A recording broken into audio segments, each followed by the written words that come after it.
Categorical variables are data that are captured in levels instead of in numbers. So with words, categorical words, and different levels of responses. To review, they have distinct categories as response options. They are mutually exclusive. That means no overlap in the response options. And the responses available are exhaustive, so they allow for all possible responses to that question. Categorical data has several variable types: dichotomous, nominal, and ordinal. So you can think of categorical variables in this way. Dichotomous is the simple response option. Two options. Have you ever been diagnosed with cancer? Yes or no. To take that into a nominal variable, the question may be, what type of cancer? Was it a lymphoma, a leukemia, a sarcoma, or a myeloma? You could also ask what specific type of cancer, so pancreatic, lung, ovarian. That would also be nominal. There is no inherent order to those responses. It's simply a type allocation. The ordinal response associated with this type of question would be what stage of cancer? Stage 1, 2, 3, or 4, with stage 4 being the most severe. And even if someone is diagnosed at stage 4, at some time prior to that, they were stage 3, stage 2, and stage 1, and they were cancer-free. So you can see that there's an ordinality to this type of response. You could go from ordinal with 4 stages to dichotomous. So you could say stage 1 or 2 versus stage 3 or 4. And then the dichotomous is, again, the most simple way to answer a question with 2 response options. So having reviewed categorical, let's talk about what we just mentioned with the stages of cancer and collapsing categories. Often you have to take the numerous categories you have and collapse them and able to run some analysis. And that can be because you have way too many levels to report, or the levels are sparse. So what does too many levels look like? So you may have a question where you're asking for one of 5 responses. A statement is given and the respondent is asked, do you strongly agree, are you neutral, do you disagree, or do you strongly disagree? But there may be very few number of strongly agrees and maybe no strongly disagrees, or only 1 strongly disagree. And in that case, you may go from 5 categories to 3 categories and simply look at agree, neutral, or disagree, where agree combines the strongly agree and agree categories, and the disagree combines the disagree and strongly disagree category. You could even then go one step further and take that to dichotomous and look at people who are neutral or agree versus people who disagree.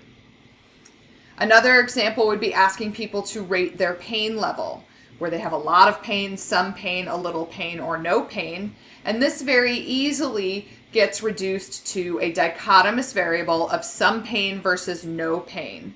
And again, pro tip, this is where it's really critical to record the no or none option separately from your other levels so that you can dichotomize to none or some.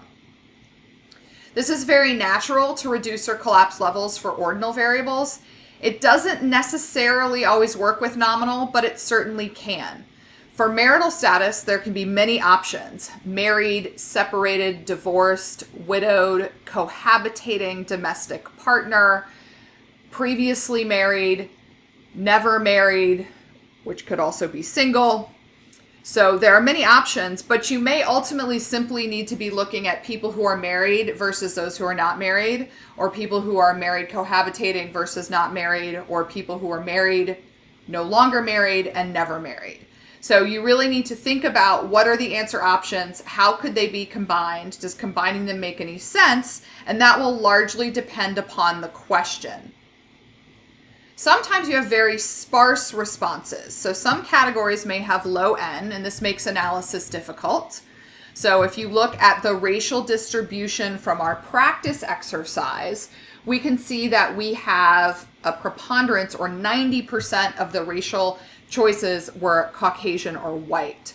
The numbers in the other, particularly AI, AN, Asian, and the other races were very low, and it would make it difficult to make comparisons or inferences for these categories, particularly when you only have one respondent. So oftentimes you would want to then collapse categories, and we would have Caucasian, which stayed Caucasian, and then all other races, African American, American Indian, Alaska Native, Asian, and other or multi-race are combined into another category simply called other. And so somewhere you would define that you collapsed those, and now we have 90% Caucasians and 10% that are other races from Caucasian. Sometimes you need to make a new variable. So you'll use an original variable to create a new variable. A couple of tips: do not overwrite your original data. So don't simply go through and cut and paste on your racial variable and change everything. You want to create a new column with a new variable. So copy and paste, don't do that. Don't overwrite original data. You may need to go back to it. So you can either create a formula to go from one set of levels to another, or you can use a feature called recoding, which will go from one set of variables options to another set of options. And we'll see how to do that in the practice activity and the jump demo in another video. So we know what types of categorical data we have, and we know that we can collapse categories. When we have continuous data, can it be categorical? Can categorical data be continuous? What are the differences between continuous and categorical data? If you think about a variable like age, on the left side we have age measured as a continuous variable. That is, the respondents either give you their birth date and you calculate the age compared to the date that they gave you the birth date, or they write in the years of their current age. On the left side, you can see age is continuous. We have a mean and standard deviation. We have a median, IQR, min, max. We can see all the quantiles. So on the left side, it's continuous. On the right side, we see age has now been categorized. And we've divided age into people who are 18 to 39, people who are 40 to 59, and people who are 60 and over. So you can see we've taken age and put it into categories such that they are mutually exclusive, so there's no overlap, and they are exhausted. This goes and covers from 18 to 61 years of age. So we do have 240 responses in the continuous, and we have 240 responses in the categorical. On the right side, it would be correct to report an N in percent, and this would be correct to report a cumulative percent. You could report the number of people or the percentage of people that were less than 60. What you cannot do if you collect age in a categorical manner. So if you have your respondents check a box that says they are 18 to 25, they are 26 to 30, they are 31 to 35, and so on, you cannot take that back to a continuous variable. If your data comes into you in categories, you can only analyze it categorically. It becomes very difficult, if not impossible, to transfer that to a continuous variable unless you've been very, very careful.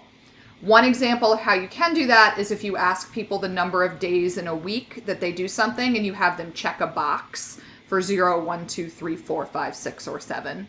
That you can then make a continuous variable. However, if you have them check a box that says I don't ever do this, so 0 days, and then the other box is 1 to 2 days, and then there's a box that says 3 to 5 days, you won't be able to make those into continuous variables.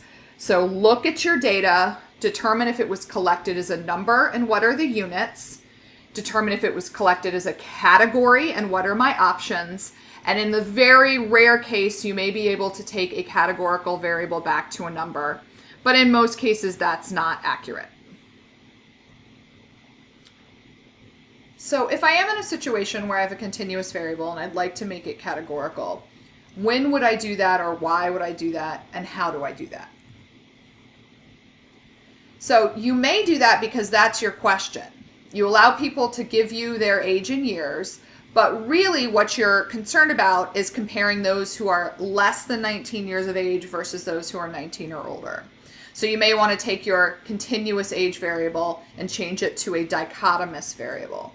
Or you may want to look at people who are eligible for retirement. So that's 65 years of age. You may want to look at people who are less than 65 and people who are 65 and older. So sometimes that's your particular question. The actual age of each person doesn't matter as much as whether or not they've hit a threshold. You'll see this also with things like blood pressure, which we have seen.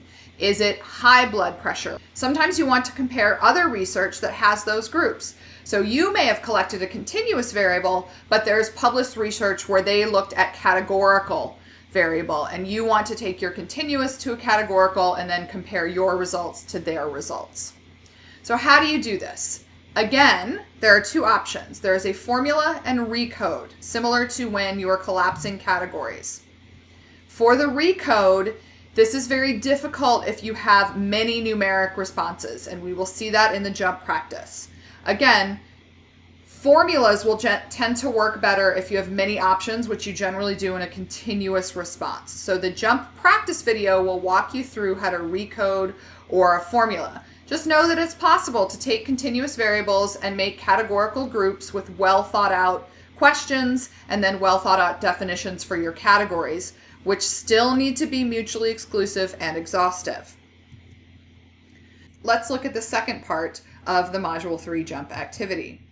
Again, open the SBP weight data set in the Practice 3 worksheet, and we will learn how to recode race from 5 levels to 2, and we will learn how to create an SBP category from continuous SBP.